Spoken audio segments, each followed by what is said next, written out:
خیلی مهم هست داشتن پلان بی هستش که اگر تو مرحله پلان ای اگه آدم موفق نشه و دپرشن نگیره و راه دومی رو داشته باشه. خب خیلی پلان سی هم دارن آقای صبوری، بستگی به گریز. اون پلان بی اینه که اگه مثلا من تصمیم گرفتم که اگه پزشکی قبول نشده باشم یا مثلا میتونستم برم آمریکا اپلای بکنم که خیلی آسان تر قبول شدنش، یا مثلا 2 سال مسترزم رو تموم کنم بعد دوباره اپلای کنم و خیلی شانسم برای قبول شدن پزشکی بالاتر میشد اگه مسترزم رو تموم میکردم، ولی دیگه luckily اینطوری نشد. خب حالا کلا یه سری هم ما پزشک داریم که از ایران اومدن اینجا. بله. و در این رابطه هم خب خیلی دوست داریم صحبت بکنیم چون تعداد زیادی پزشک داریم که اینا پشت درهای دانشگاه منتظر هستن، پشت امتحانات منتظر هستن. و با توجه به اون شناختی هم که خود شما داشتین از دکترایی که از ایران اومدن و چند تا رزیدنس‌های شما، حتی یکی از رزیدنس‌هایی که من یادم هستش پارسال خانم دکتری بودن که از ایران که شما خیلی ازش راضی بودین که با شما کار می‌کردن. کلا این پزشکانی که از ایران اومدن، حالا فرق نمی‌کنه گروه سنیشون، چه راههایی پیشنهاد می‌کنید اینا راحت‌تر وارد سیستم بشن؟ با وجودی که ما پارسال تعداد زیادی از صندلی‌های دانشکده پزشکی خالی بود و کوالیفای نبودن یک عده رو که وردارن. چطوری میشه این کوالیفیکیشن ها رو به مرحله رسون که اینا بتونن از پشت این امتحاناتی که 6 سال 7 سال هی امتحان میدم یه عده و حتی 9 سال، ما با خود الی برنامه با CBC نگاه میکردیم که یک پزشک افریقایی 9 سال پشت سر هم امتحان داد تا بالاخره قبول شد. بله. چه کار باید بکنن تا بتونن راحت‌تر موفق بشن؟ من فکر میکنم اولین چیزی که باید اکسپریانس تو کانادین هلثکر سیستم داشته باشن، برای اینکه خیلی سیستم اینجا با ایران فرق میکنه و اگه امتحانا رو پس کنین وقتی که رسیدین به اینترویو اگه یه اکسپریانس کانادایی داشته باشی اقلا میتونین درباره اون صحبت کنین. مثلا خیلی بعضیا ابزرورشیپ درست میکنن که مثلا میرن توی کلینیک 1 ماه یا 2 ماه با یه نفر کار میکنن، بس فرق نمیکنه چه شغلی باشه. مثلا من یه دوست دارم که از رومانیا آمده بود و میخواست جراح باشه، 1 ماه 2 ماه فقط رفت تو اوار یه دکتر کانادایی اونجا وایستاد که فقط تماشا کنه ببینه چجوری اینا با همدیگه کار میکنن، چه اینسترومنت های استفاده میکنن. این خیلی مهمه. این اکسپریانس کانادایی باید حتما تو زمینه شغلی خودشون مهمه یا فرق نمیکنه در هر زمینه‌ای برن و بستگی داره که مثلا چی میخوام بخونن وقتی که اینجا رسیدن. اگه مثلا میخوام فامیلی دکتر باشن، خب هر جایی که میخوام برن اکسپریانس خوبیه. والنتیر بودن هم خیلی چیز خوبیه، برای اینکه والنتیر بودن اقلا میتونیم با مریضای اینجا صحبت کنیم، با دکترای اینجا آشنا بشین. این چیزا خیلی کمک میکنه برای رزومه و سی وی تون که اگه میخوان اپلای کنید. خب اگه اجازه بدین من بعد از بریک میخوام سوالی رو مطرح بکنم و اونم این هستش که اصلا پیدا کردن مکانی رو که بتونن والنتیر بشن برای خیلیاشون خیلی سخت بوده تا به امروز. چه کار بکنن که بتونن اون مکان‌ها رو پیدا بکنن در مرحله اول؟ و اگه اجازه بدین بعد از بریک برمیگردیم تا در این رابطه صحبت بکنیم. دبیرستان و هنرستان خصوصی صبوحی آکادمی ارائه کلیه کردیت کورس های دبیرستانی همراه با کادری آموزشی ورزیده با مجوز رسمی از کالج معلمان در آنتاریو، ویزای دانشجویی، تمدید ویزا و مشاوره رایگان جهت اخذ دیپلم و ورود به دانشگاه.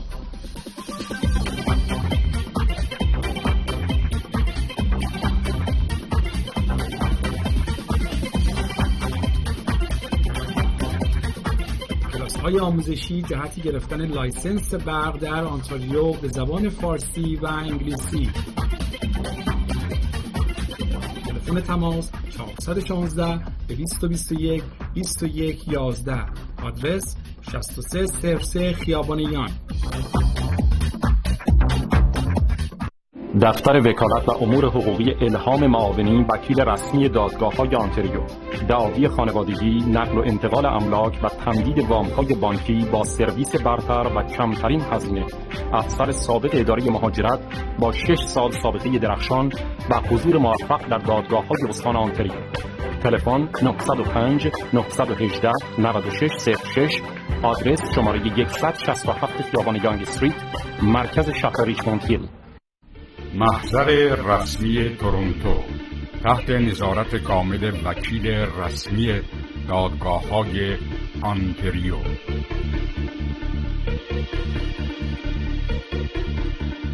گواهی امضا، تایید امضا، قسمنامه، دعوتنامه، وکالتنامه، کپی برابر با اصل و امور کنسولی، ازدواج و طلاق کانادایی و شرعی توسط وکلای رسمی دادگاه‌های کانادا و پایه 1 ایران.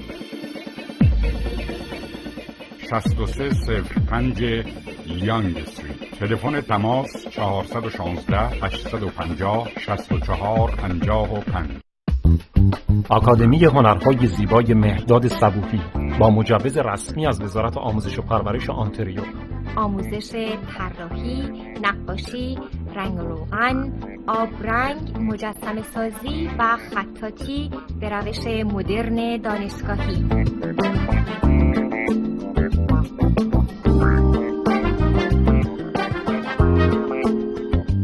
خالق کاملترین برنامه هنری آرت پورتفولیو در کانادا با ارائه کردیت دبیرستانی برای ورود به دانشگاه در تمامی رشته‌های هنری، مخصوصاً معماری و طراحی داخلی ساختمان با تضمین 100% قبولی. آدرس 6303 یانگ استریت، نورت یورک، آنتریو. تلفن 416 221 21 11.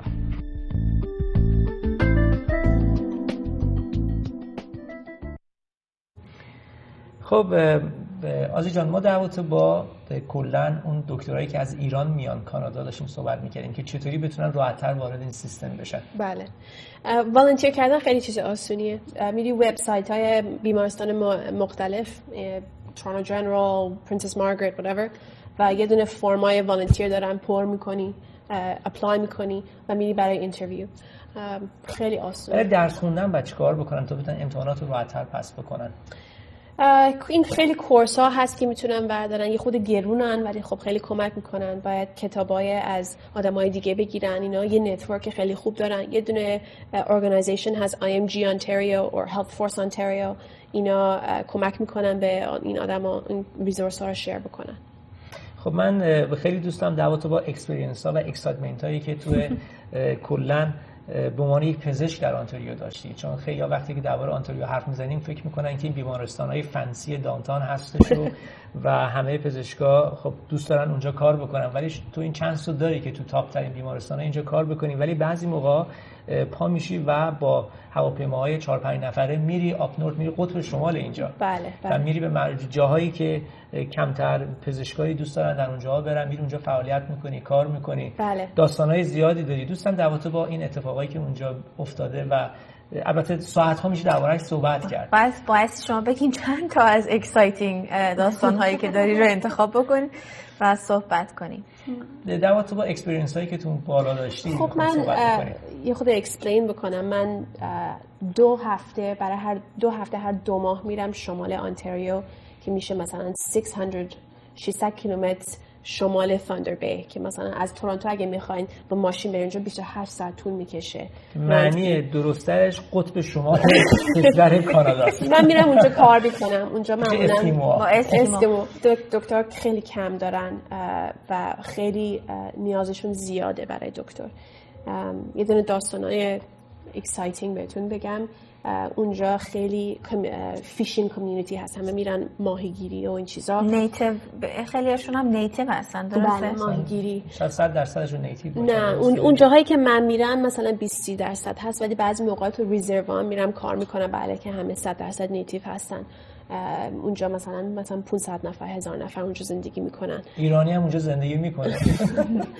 حالا ایرانی نده، ولی یه دکتر ایرانی هست توی سولوکات که باهاش آشنا شده بودم، اونجا جراحه اونجا هست کار میکنه. به هر حال یه دونه از داستانه اکسایتینگ که اگه میخوای بشنوین، یه موقع اونجا هواپیمای کوچیک 2 نفر 3 نفره میرن توی لیک های مختلف، اونجا میرن فیشینگ، میرن ماهیگیری، و یه دونه از این هواپیماها اونجا و سقوط کرد، crashed. درست گفتم؟ اوکی.